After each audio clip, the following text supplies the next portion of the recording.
practice and learnt how to do some of the lines around the track by following people. And I was about 2/3 of the way down the grid. And they said, well, there'd be a man standing on a podium on the left-hand side at the front of the grid. He'll raise the Union flag. When he drops it, away you go and the race will start. Well, I saw the man stand on the podium, so I put a few revs on the little DRW. It's an 1172 Formula car. And put a few revs on. He stood up. And one of the chaps said to me, when you see, don't watch the flag drop. As soon as you see his elbow move down, the flag will follow. So I watched the man's elbow, and when the elbow twitched, I dropped the clutch and wiggled my way through the front 3 rows of the grid, and there I am leading my first race. It didn't last long, sadly. Well, I'm going to say, because the caption says, I mean, trust you to get some publicity in your first ever race. And it says, well, where are you all then? And it says, at least until the first corner, does it, or something?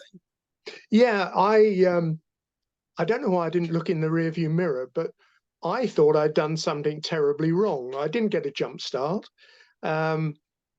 So I looked round and saw this horde of little 750 Motor Club 1172 specials bearing down on me.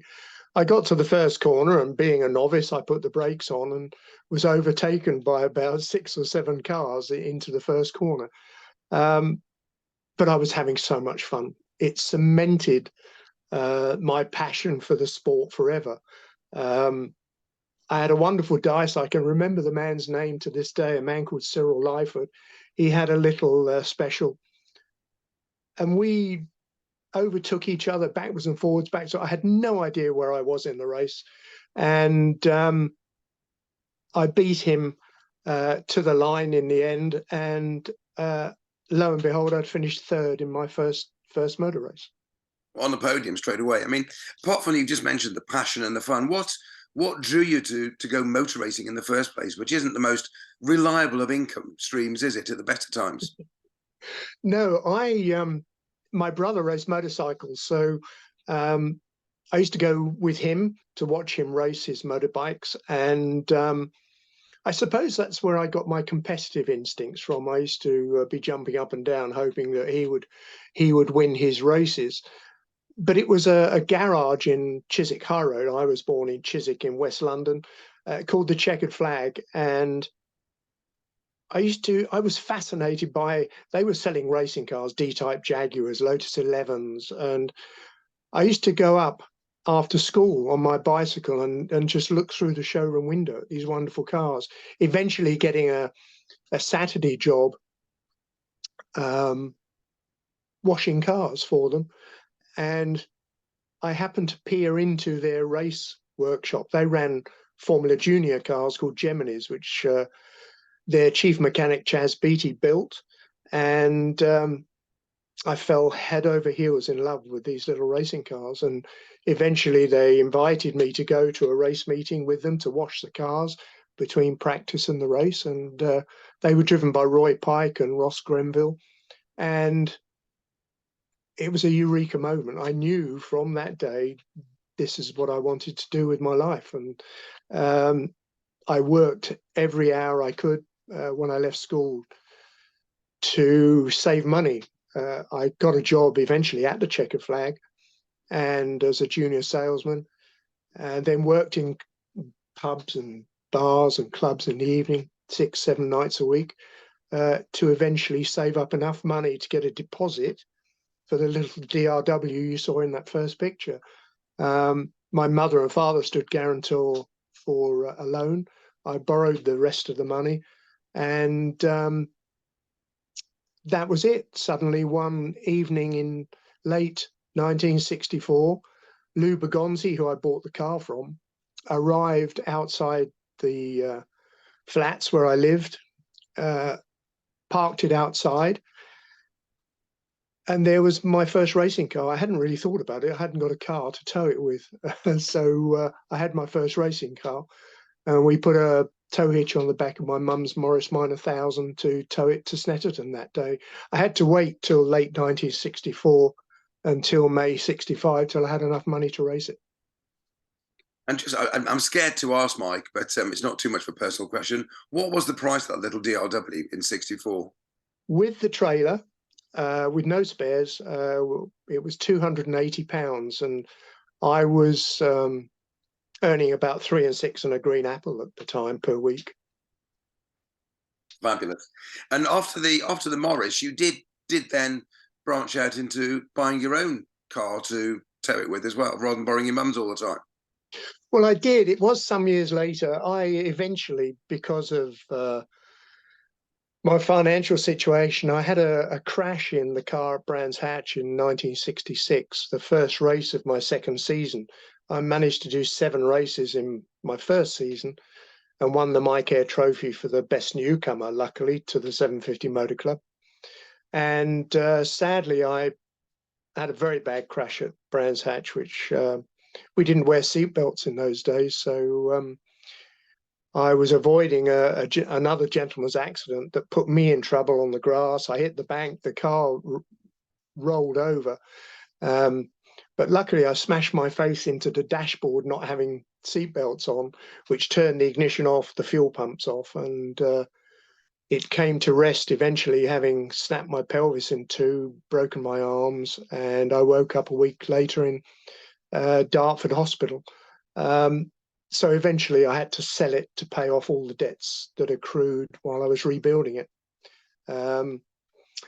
So then it was a matter of going around scrounging drives, and eventually some very kind people lent me my first ever single-seater for a year, well, nearly a year, called the Townley Motor Company. A man called Bob Jarvis and Pat Longhurst, they lent me a Vixen with a little Hillman imp engine to go racing, and we parked it outside the flats, and I bought a little Gilburn GT to I think it's the second photo we've got, and there's a story behind the Gilburn GT as to why you bought that. Yes, it was. My father was a press photographer, and he'd borrowed one weekend to take photographs.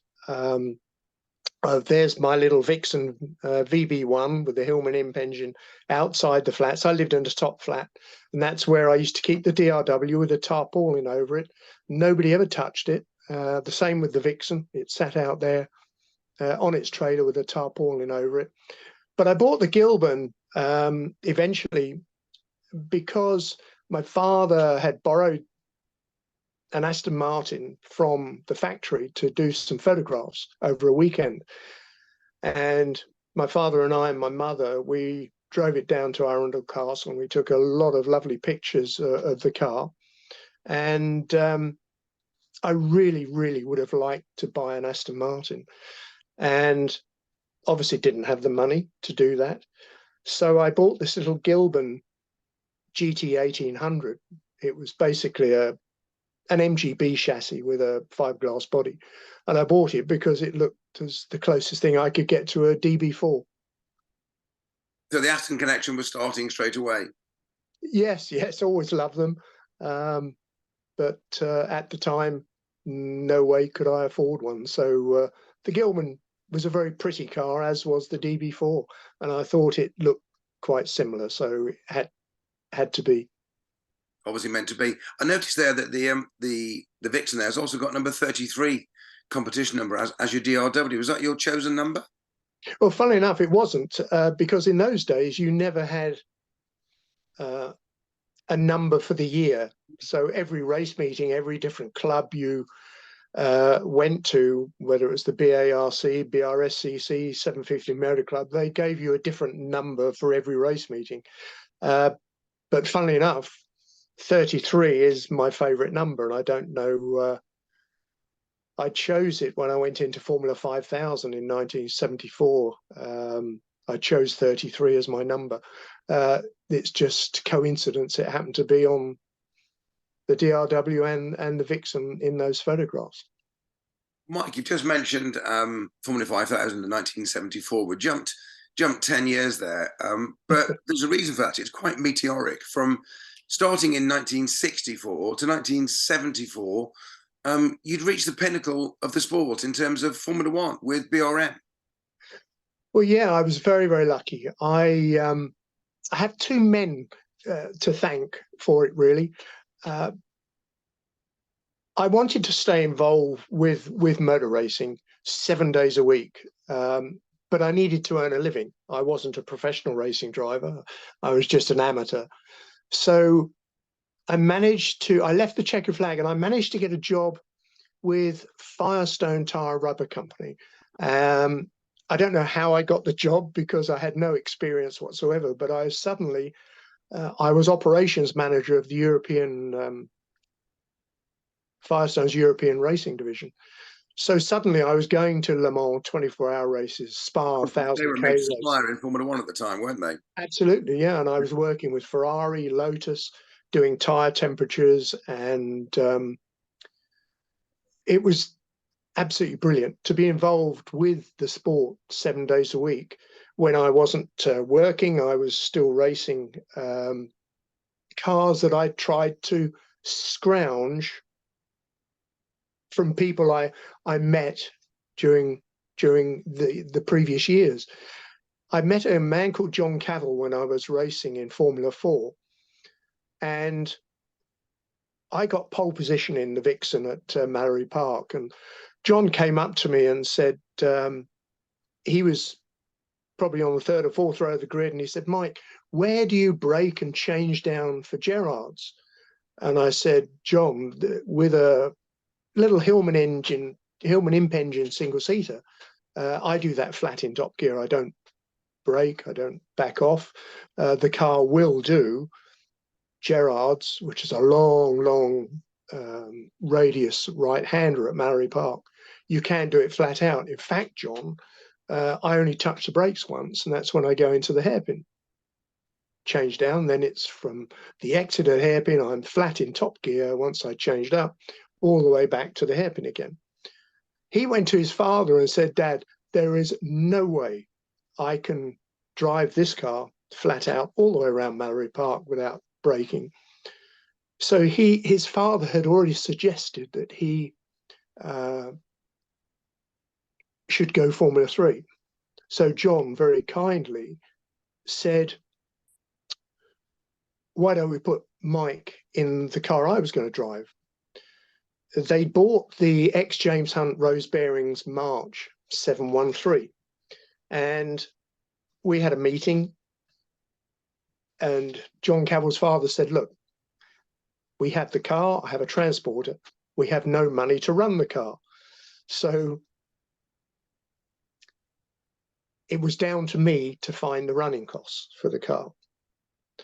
In the meantime, I'd spoken to a man called Jeremy Sumner who had a Chevron B6 with a 2-litre BMW engine in the back. He was a mutual, a friend of mine, and he kept saying, no, I'm sorry, I can't do that. I badgered and badgered, and he eventually said to me, "Okay, I'm doing a GT race at Brands Hatch on such and such a date. You can race it, but the only race you can do," because he was doing the GT race, was a Formula Libre race, which will be full of single-seater racing cars, and you won't stand a chance against the single-seaters. But if you want to race it, you can. But if you bend it, you pay for mending it. Yeah, Formula Libre being sort of run what you brunk. Yes, exactly. But because most racing cars, the fastest are single-seaters, it was full of single-seaters, and I was the only GT car in the race. And I agreed that I would pay for any damage. I didn't have any money, but I agreed to pay to get the drive. And it rained, and for some reason, and I don't know why, I'm always quite quick in the wet. And I won this race overall in the wet, in the Chevron. It was called the Royal Tunbridge Wells Trophy. And then as we got back to the paddock, Jeremy couldn't believe I'd won the race. And he said, "I have to help you. You obviously have a talent." And I said, "Well, it just so happens we have a Formula 3 car, we have a transporter, but we don't have any running costs." And we had a meeting with two business associates of his in Trader Vic's underneath the Hilton in London one day, and I'd done a budget for Formula 3. They agreed to it, but on the understanding that if they were going to put, it was £35,000 in 1972 now, which is probably £500,000 in today's money, that I would have to concentrate on it 100%, and I'd have to give up work and work for them as a racing driver. It took me about a millisecond to agree to it, and suddenly there I was a professional racing driver doing two British Formula 3 championships and the European Championship. I was racing every weekend, getting loads of mileage, and it was very competitive with the Tony Bryces, Ian Taylors, Alan Jones, who went on to be world champion, Jacques Lafitte. Lots of really good drivers. You had to have 2 heats and a final, very competitive. And I did win my first international. I won the European Formula 3 round at Mallory Park, beating all these guys who were my heroes, really. So you really are mixing it with the big boys on the international stage now. And just before we get into the BRM stuff, which I just need to set a bit of a scene. BRM, British Racing Motors, of course. In the 60s, they'd taken Graham Hill to his first world title, got Jackie Stewart into Formula 1 in 65, and they were very much a front-running team, but they were sort of run on a very English way of doing things. And by early 70s, that might cause 1 or 2 problems, mightn't it, when time you got there? Yeah, I did my first Grand Prix. I'd raced an Ensign in Formula 3, and Vern Schuppen left Ensign to go and drive elsewhere.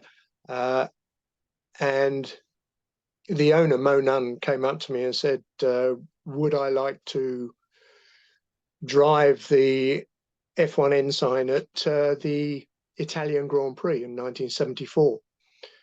The car wasn't very good, sadly, and we had some fuel pressure problems. I didn't qualify in Austria. In Italy. I didn't qualify in Austria, and I didn't qualify in Canada. And it was getting a little bit of a thing for me. I was getting very depressed about it. Mo managed to fix this problem, this fundamental problem with the car, by the time we went to the American Grand Prix in October 1974. And I qualified really well. And I qualified 0.3 of a second slower than my hero, Ronnie Peterson, in a Lotus 72.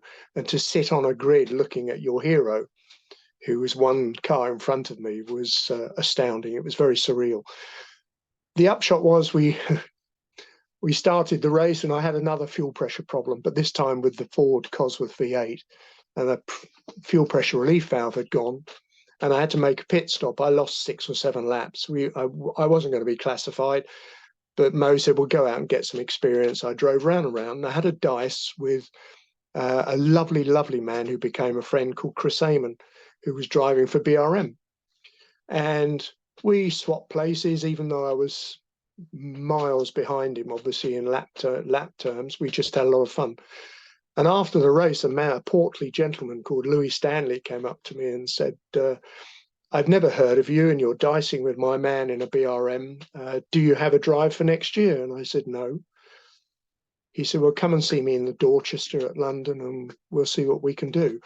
So I telephoned, arranged a meeting, went to the Dorchester, and after 2 or 3 days of trying to get this man to sit and talk to me, it was very, very difficult. Very difficult negotiations, especially when he turned around and said he wouldn't pay me.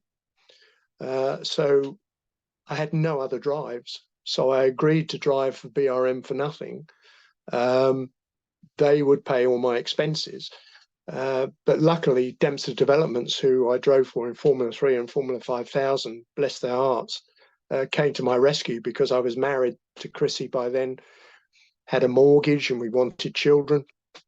So I needed to have a living. And so they paid me £60 a week. And suddenly I was a BRM works driver, but being paid for by somebody else. We went off testing, and Chris Amon was there. I was testing a P160 at Snetterton, and Chris was in the P201, the latest chassis they had at the time. Chris had to leave at lunchtime, so they upgraded me from the P160, put me in the P201. I did about 3 laps and the engine went bang. It put a couple of rods through the block, and I hadn't over-revved it. I was pulling top gear at the time. It wasn't even when I lift off the throttle. Normally engines go pop when you lift off the throttle. I think it's important to say at this point, Mike, that Louis Stanley insisted on running his own BR engines, not the Cosworth DFE. Yeah, exactly. And the trouble is, these engines were now at least 4 years old. 4 years prior to that, they were a competitive engine. Anyway, they said, "Oh, don't worry, we'll get it all fixed by the Argentinian Grand Prix in 1975." So I flew off to the Argentinian Grand Prix, and I always have a good look around the cars before I drive any racing car. I'd like to understand them and look at them. And I noticed very, very quickly that the engine that was in the back of the BRM was the engine I blew up at Snetterton with the engine block welded. And it sometimes when you do that, actually the blocks are stronger, but sad to say, the engine failed during the Argentinian Grand Prix. We then went to Brazil with another engine, and this next engine failed. I didn't finish that race. In fact, it was the dry sump pump, the scavenge side packed up. So I was doing 12,000 RPM down the back straight and looked in the mirror to see lots of flames and fire. Everything seemed fine on temperatures and pressures, but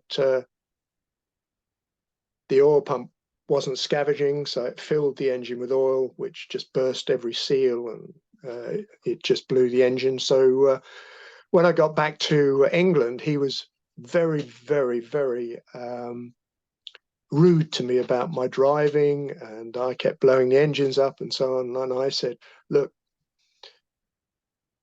the engines are just not reliable enough anymore. You're using second-hand parts. What we should do with the P201, which wasn't a bad chassis, would be put a Ford Cosworth V8 in the back, and we'll get some reliability and good power."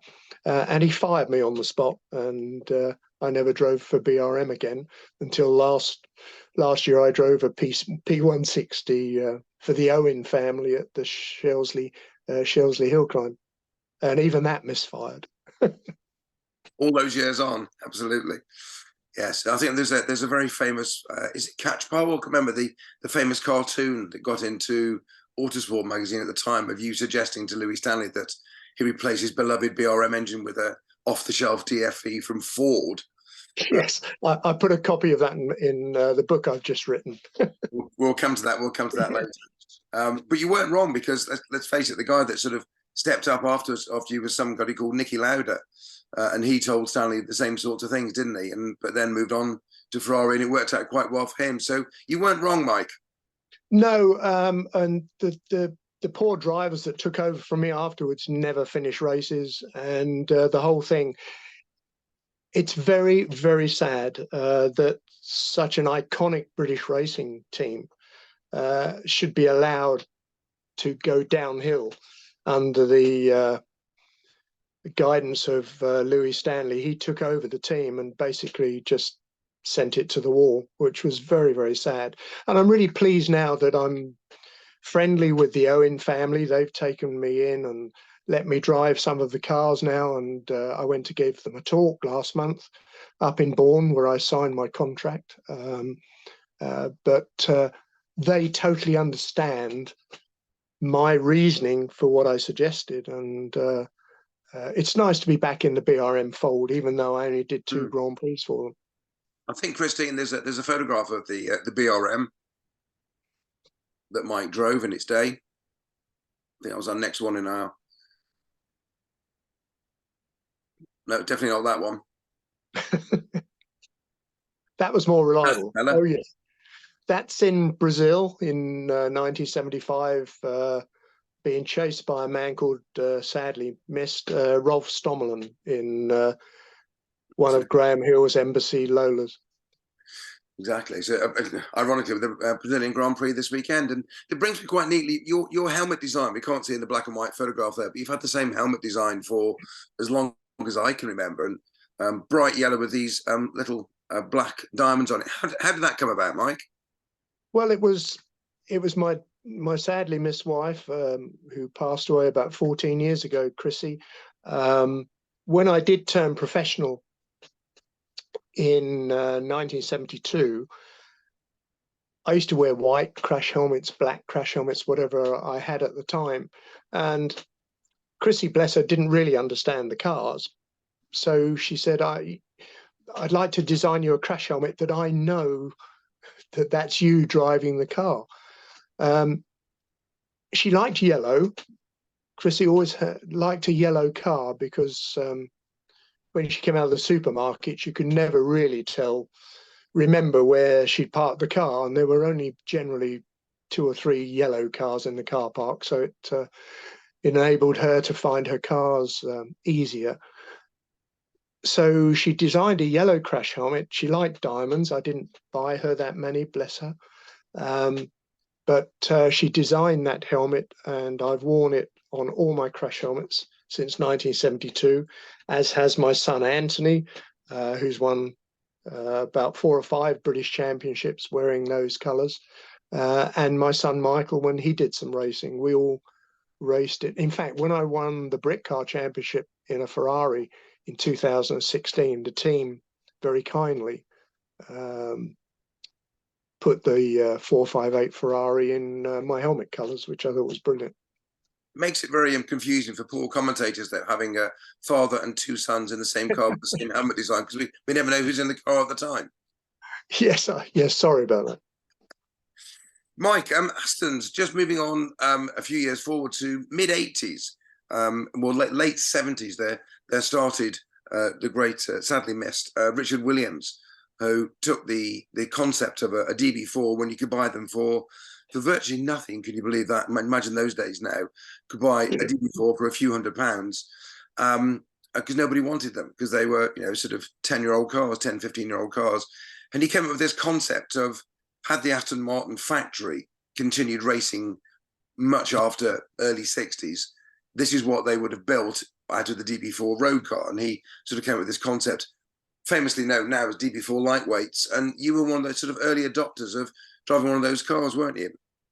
I was very, very lucky. I was doing the World Sports Car Championship for Acura Cos.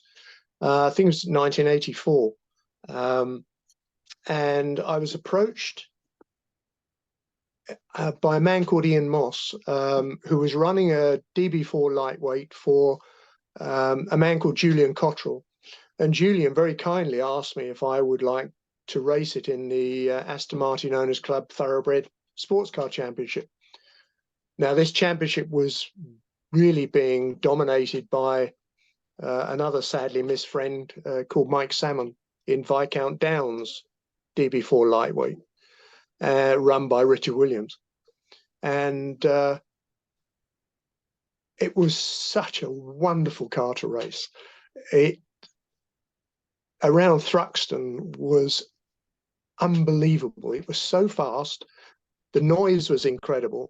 And because it didn't have any grip, Thruxton was on opposite lock virtually all the way around. But to cut a long story very short, I won the championship that year.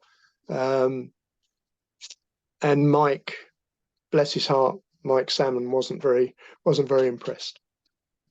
Doesn't sound like Mike Salmon at all, but again, an Aston racer in his day, and of course GT40. I think Christine, we've got a photograph of the DB4 lightweight, and they went on right through the 90s into, I would say, probably mid-noughties. These cars, I think there was 25 built in total, only a handful by Richard Williams, but they were extraordinary cars of around about, I understand, 400 horsepower, Mike. Yes, I mean, and they weighed no more than 1,000 kilograms. Yeah, it had three of the biggest Weber carburetors I'd ever seen on it. Yeah, I think they were running about 4 litre, yeah. if I think. So there it is. That's rounding the Mallory Park hairpin at one of the races. But I have to say, it was probably one of the most fun years motor racing I ever had. I had the very, very serious job of racing for Acuria Cos in the World Championship, doing Le Mans 24-hour race and so on. And then on my weekends off, I could go and really have a huge smile on my face driving this wonderful car. I'm proudly sporting an Aston Club badge right in the centre, like that on the grille. Yes. Yeah, it was a lovely car. I don't know where it is now.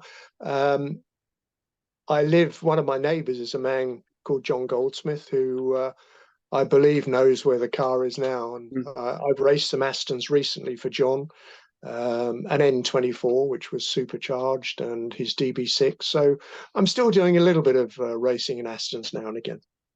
And you've got quite a link with Aston, apart from just the thoroughbred sports car. I mean, obviously, you've got your Gilbert from your days, but you're a bit of an Aston man as well, aren't you? You do like them. I do. Sadly, being a jobbing racing driver, I never earned a lot of money, so I've never managed to own an Aston Martin personally. I would love to, and you never know, I might win the pools, and I may get one yet, but I know it's springs eternal. Hey, you mentioned doing the World Sports Car Championship at the same time in the mid-80s, whether you had the Aston there, but I think our next shot is at Le Mans in '88 when you were a works driver for Nissan in the Group C car. Need to go back one photo. That's it. Thanks, Christine. That one. So Alan Grice, Wyn Percy, and Mike Wild. Now there's a team. Le Mans in '88. Lovely overhead shot from the top of the old pits as they were in those days. And just the details I'm seeing there. Your very distinctive crash helmet, the refueling with a pipe literally being held into the car. You can't imagine that. But of course, in Le Mans in those days, in '88, that would be the last 2 years of the Mulsanne Straight being a 3-mile straight with no chicanes in. In a Group C, C1, as we can see there on the logo on the car there, its classification, a C1 Nissan, 220, 230 miles an hour down the Mulsanne Straight. Yeah, I think our best when the wind was favourable was 238 miles an hour. And the car finished amazingly. We were going very, very well. But during the night, we had a gearbox failure, and it took about 40 minutes to fix it. We dropped to 33rd place, and then we just drove it flat out to the end. I did 7 24-hour races at Le Mans, and it was always my favourite. To go down the Mulsanne Straight absolutely flat for 3.5 miles with a kink in the middle, which was easy flat, in the dark or in the rain, or in the dark, in the rain, and in the fog. Whatever they were paying me was never enough. That's and of course, Wyn Percy, another good friend of yours, another great British racing driver. Yeah. He lives in Spain mostly now. I think he does still have a place in Dorset. Chrissy and I used to go and stay at his house in Weymouth at Morn Lodge. A really, really a wonderful man. A very, very underrated driver. He was awesome, as was Alan Grice. I think we made a very, very good team. Without the mechanical problem, I think we had a really good finish at Le Mans that year. Have I got time to tell you a quick story about my first lap of Le Mans in the Ecos, or are we a bit tight for time? Sorry. Yeah, please do. Okay. Yeah, we hadn't managed to test the Ecos at Le Mans, and it is very, very high speed, as we've spoken about on the Mulsanne Straight. Because I was the most experienced driver in the team, they said, you drive the car first. We'd not managed to test apart from Silverstone, where we could probably do about 180 miles an hour down towards Stowe. So I went out, did an installation lap, everything was great. So I went down, and Ray Mallock, who was running the car, said, if you're doing 8,000 RPM in top, that should be about 200 miles an hour. This was in 1984. I'd raced Porsches and Lolas there and never really gone more than about 180, 190 miles an hour. So I set off on my first lap and got into top gear, stayed flat on the throttle, and it went up 7.6, 7.8, got to 8,000. And I was really chuffed that I'm doing 200 miles an hour for the first time. And then it went 8.2, 8.4. And this little Group C2 topped out at 217 miles an hour. And I was having a ball. The car was so stable. Then there was an almighty bang. And it really gets your attention when you're traveling at those speeds. The car filled with dust and there was a tremendous noise. And I thought basically my end was nigh, really. I gradually slowed down. I didn't really want to touch anything too much to get the car into a spin, to hit anything. So slowed down very, very carefully. But even when you're doing 150 from 217, it feels quite slow, actually. So I started to look around. Everything seemed okay. And I looked to my right and the whole side of the car disappeared. We just hadn't released the pressure from inside the cockpit enough. We had to drill. We had it all repaired and we drilled holes in the windows and so on. It was just like sitting in a huge balloon that suddenly burst, the pressure change and everything. So that was an exciting time. Mike, alongside your driving escapades, you're a very successful helicopter pilot. Done quite a lot of that for a good few years, and more latterly, you've become quite an accomplished author. And I don't want to plug too obviously, but Christmas is around the corner. So anybody with stockings hanging up already, I've heard there's a rumor there's a book which I didn't believe you could write, let alone write a book. Well, I can tell you, as an author, I make a pretty good racing driver. I just thought during COVID, lots of people have said, you've had an interesting life, how you managed to get to Formula One without having any money. You ought to put it down in writing. So I just sat down. I was bored during COVID and I sat down at my computer and started to write, and I wrote 100,000 words. And I gave it to a friend of mine called Jeff Thomas, a journalist who I'd known from my Formula 3 days. He was at Motoring News at the time. And he edited it for me and helped me a great deal. But I wanted it to be my words. I didn't want it ghostwritten. And it was published in last December. And so 11 months ago. And it sold. We printed 500 and they sold out in 7 weeks, which I was amazed about. So we've had 2 more reprints and they've sold out. And in October, it won the Michael Sedgwick Award for Automotive Book of the Year, which I was astounded to attend an award ceremony in Birmingham. And they chose 14 books, which were then down to 3 for an award ceremony. And when they said I'd won it, I couldn't believe it. I think the nicest compliment I've had, my daughter-in-law, who calls me Dad, said that she phoned me and said, I've read your book, Dad. And I said, oh, that's great. What did you think? She said, it was just as though you were talking to me.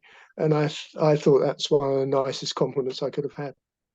Yeah, job done. That's exactly the thing that I had a book. And I really must dig down the back of the sofa and try and find the money for a copy.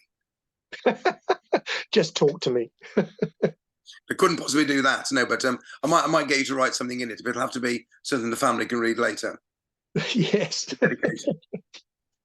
Yeah. Mike, it's been an absolute pleasure talking to you, and thank you so much for your time. Christine, have we had anybody who had a little bit of a Q&A session if we need to? Has anybody asked questions, or has he covered it so well that we don't need to?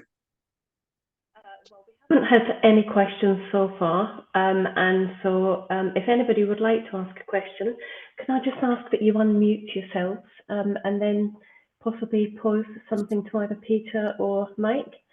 I know that I've been watching actually some of you people, and I've been watching Anne and David Reed chuckling away in the background because I know that they're great racing drivers, and I'm pretty sure that there was a lot that they could relate to in this. So yeah, if you want to unmute yourself, please do, and put some questions to Mike. That would be great. Don't be shy. Careful what you wish for, Mike. You know, it's like with a live audience. I'm amazed David Reed hasn't got a question. He's normally got something to say. It's about time you and I actually raced an Aston together somewhere, Snowy. Well, that would just be sublime, wouldn't it? That would be. It would be. We'll have to talk to John about the project car, maybe. I'm not sure he owns it still. Okay. I think it might have been sold recently. Yeah, because I've had some experience of those days when Wolfgang owned it. Well, owns the car still that I raced with. It's when I drove for Colin, of course, 10, 15 years ago. Yeah. They're very fond of those project cars. They're great cars. I mean, just a quick question while waiting for perhaps other people to join in, Mike. I mean, it's an invidious one, but they're probably difficult to say what's your favourite car over the years. But what stands out? I think the Acos probably does by some count. But what really stands out to you in all those years? It's different. It really is difficult for me because I've had the most amazing luck to drive over 150 different types of racing car. Some of them really iconic. I did a race at Alton Park, 65-lap race called the British Open, and I did it in an ex-Alan Jones Williams FW07C Formula One. But because it was basically, they called it the British Open, so it was really Formula Libre. And the owner, Tony Hazelwood, bless his heart, got Brian Hart to open up the DFE to 3.8 litres. So I had a 3.8 litre Cosworth V8 in the back in one of the best Formula One cars ever made, I think. And it was lovely. I got pole, I won the race and got fastest lap. But the car did everything you wanted it to do perfectly. So from a single-seater point of view, I think that Williams FW07 was the best single-seater I ever drove. You mentioned Alan Jones driving that. Of course, that he was somebody you mentioned when you got to Formula 3, you were racing against him, and you went on to be world champion in one of those cars in 1980, of course. So it was that good. Yeah, absolutely. I wish I could have been in that kind of car. It was the McLaren M23 or the Lotus 72 when I was actually driving in Formula One. As a racing driver, I just wish I could have sat in a McLaren or a Lotus 72 at the time, just to see if I could have forged a decent career as a Formula One driver. I personally think I was quick enough, but who knows? Well, I don't think that's in any doubt at all. But I was going to ask you that, because you've driven a Lotus 72 and stuff, obviously post period. But I was just going to ask you on that point: is there anything that is there anything on the bucket list still that you still want to drive, whether it be, you know, Goodwood Festival of Speed or Revival or something, wherever it may be? But is there something where you go, hang on, I still want to go and drive one of these? Yes, very much so. Sadly, it isn't an Aston, but you can leave now. I had a bucket list, and on that bucket list was Ferrari 512 LM, and Nick Mason let me drive his, which was wonderful. I wanted to drive a 250F Maserati. Nick let me drive that at Silverstone. Funny story. I was racing his 250 GTO at the Classic at Silverstone, and he telephoned, and this is, I hope there's no MSA or Motorsports UK people listening. He was racing his 250F Maserati as well, but for some reason he couldn't get to the circuit. So he said, Mike, would you qualify it for me? So I went to his motorhome and put his overalls on and his helmet, and I went out and qualified his Maserati 250F on the Grand Prix circuit at Silverstone, which was just stunning. So that type of car, Ford GT40s, Ferrari P3s, I've driven them all. The only one on my bucket list I haven't managed to drive is a Porsche 917. I've driven a replica, but I'll never, probably ever, they're so valuable now, I probably will never ever get the chance. But I've been so lucky to drive some wonderful cars. I was actually working for Firestone on the P3 Ferrari that Scarfiotti and Parks won the 1000 Ks in 1966. And I've got a lovely picture somewhere of me doing tyre pressures on it. A man called Harry Leventis bought the car. I have no idea how much it cost him, but 2008 I was at Spa, and I was ogling the car that I'd worked on all those years before. And he said, "You like the car?" I said, "It's just beautiful." He said, "Have you ever driven one?" I said, "Sadly not." And he let me drive it, which, I mean, how cool is that? It was Lucky wonderful. boy. Lucky boy. Yes. Have we got any Question, actually. questions? Yeah, we have a question from Bob Smith. Bob, I can't actually see the whole of the message in the chat, so would you like to put your question over to Mike? Yeah, can you hear me? Hello, Bob. Yes, I can. Oh, right. I'm just interested in your opinion as a driver as to how critical driver ability is compared to the standard of the car you're driving. So in the context of current Formula One, clearly the best car appears to be the Red Bull. Is it the case that any one of say up to a dozen drivers would be world champion if they had the Red Bull to drive? I think, good question, Bob. I'm sorry you broke up a little bit during it, but I get the gist of it. I think if you've got 25 drivers or whatever it is now on the grid, I would have thought that the majority of drivers, I don't think the Logan Sargents or what have you of this world would get in a Red Bull and do what Verstappen is doing at the moment. But I think if you were to put Daniel Ricciardo in the Red Bull at the moment, he'd be winning races. Those guys who are on that grid, the non-paying drivers, I think, put them in a Red Bull and they do incredibly well. It's so technical now. Formula One, I think, I even though I didn't do very much, I think I was lucky enough to drive in the most brilliant era of Formula One. It was very, very dangerous. In fact, the first Grand Prix in America, I'd flown out there with one of my best friends, Helmut Koenig, and he got killed in that race. It was unbelievably dangerous, but it was proper motor racing. It's so technical now. It's technically brilliant, but it doesn't really, unless you bring in the rain or something, it doesn't do much for me anymore. Okay, thank you. So does anybody else have anything that they'd like to ask Mike before we round up this morning's session? Mike, it's been really insightful for me. Yes?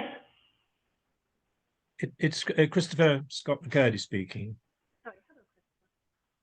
Hello, Christopher. Hello. We met up at your award ceremony, and yes, of course. I've been reading, and I bought one of your books, and it's excellent. And I've got to the Formula 5000 stage, so anybody thinking about it, buy it. It's terrific. That's very kind of you. Thank you very much, Chris. Ah, yes, I can see. Yes, I remember. Yes, yes. And originally we met on a BMW track day.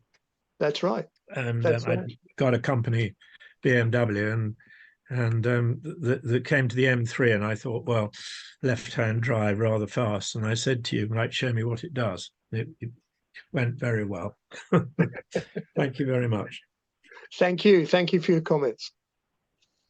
All right. Well, I'm assuming that nobody else has any other questions.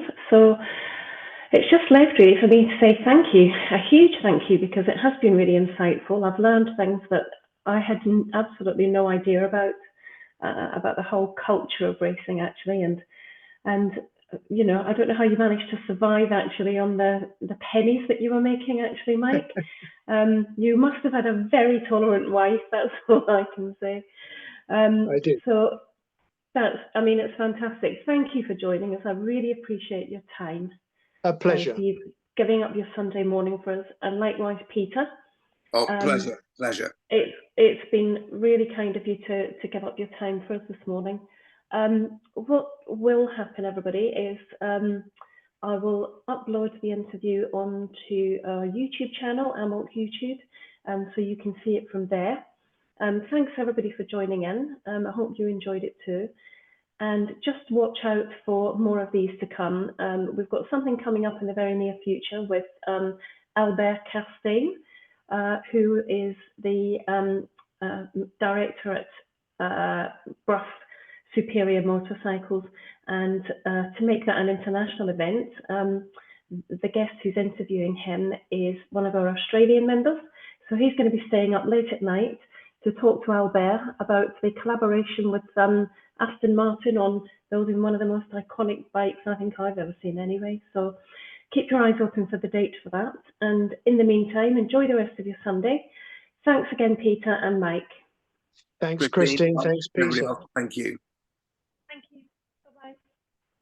Bye-bye. Good night. Enjoy the rest of your Sunday.